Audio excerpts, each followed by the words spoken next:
Assalamualaikum warahmatullahi wabarakatuh. Perkenalkan, nama saya Novita Sari dari kelas 1C Program Studi Pendidikan Bahasa dan Sastra Indonesia. Pada video ini saya akan membahas materi tentang berbicara. Berbicara merupakan kegiatan berbahasa lisan yang dilakukan oleh manusia. Berbicara adalah kemampuan mengucapkan bunyi-bunyi artikulasi atau kata-kata untuk mengekspresikan pikiran, gagasan, dan perasaan. Tujuan berbicara adalah menginformasikan gagasan-gagasan pembicara kepada pendengar. Tujuan berbicara dibagi menjadi 4. Yang pertama, tujuan sosial.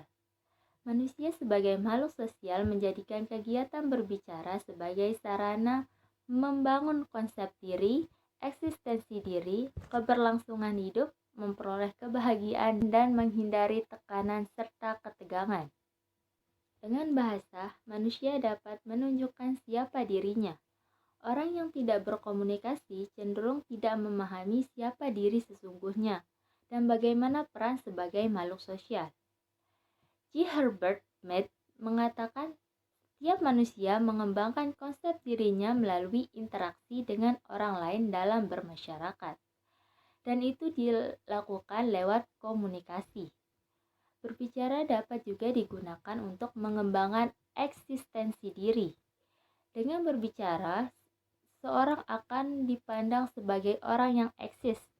Melalui berbicara, seseorang dapat diketahui kualitasnya. Berbicara juga dapat digunakan untuk keberlangsungan hidup. Sebagai makhluk sosial, hubungan antara sesama merupakan salah satu kebutuhan hidup yang harus dipenuhi. Dengan berbicara, seseorang dapat mengungkapkan keinginannya kepada orang lain. Begitupun orang lain mengungkapkan keinginannya dengan berbicara. Jelas suatu kesepahaman bahwa di antara mereka saling membutuhkan satu sama lainnya. Jika kesepakatan dapat dipahami sebagai sesuatu yang dapat menjamin terpenuhinya segala kebutuhan manusia, kebahagiaan hidup dengan sendirinya juga akan terpenuhi. Dengan adanya kesepahaman itu pula akan tercipta saling pengertian, sehingga satu sama lain tidak saling memposisikan dirinya sebagai ancaman bagi orang lain. Yang kedua yaitu tujuan ekspresif. Bahasa dapat digunakan untuk mengekspresikan perasaan pembicara kepada orang lain. Dalam tujuan ekspresif, berbicara digunakan manusia sebagai alat untuk menyampaikan perasaan-perasaannya. Akan tetapi, berbicara ekspresif belum tentu memengaruhi orang lain, karena yang terpenting dalam berbicara ekspresif adalah tersalurkannya perasaan dirinya melalui bahasa. Apakah orang lain terpengaruh dengan ekspresinya seorang pembaca? Bukan tujuan yang hendak dicapai oleh seorang pembicara. Yang ketiga yaitu tujuan ritual. Kegiatan-kegiatan ritual sering menggunakan bahasa sebagai media untuk menyampaikan pesan-pesan ritual kepada penganutnya.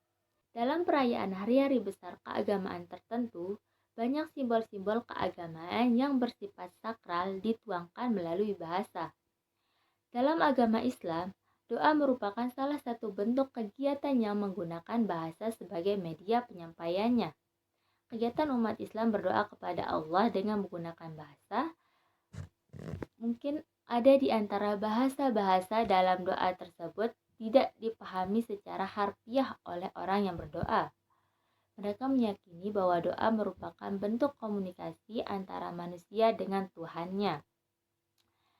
Tidak salah kalau ada anggapan bahwa dalam doa yang terpenting bukan bahasa, melainkan efek dari doa tersebut. Karena diyakini bahwa doa mempunyai efek-efek religi tertentu. Terlepas dari itu semua, doa digunakan oleh umat beragama dijadikan sarana untuk berkomunikasi dengan Tuhannya. Hal ini menggambarkan bahwa bahasa sebagai media berbicara digunakan juga untuk tujuan-tujuan yang bersifat ritual. Kemudian yang keempat ada tujuan instrumental.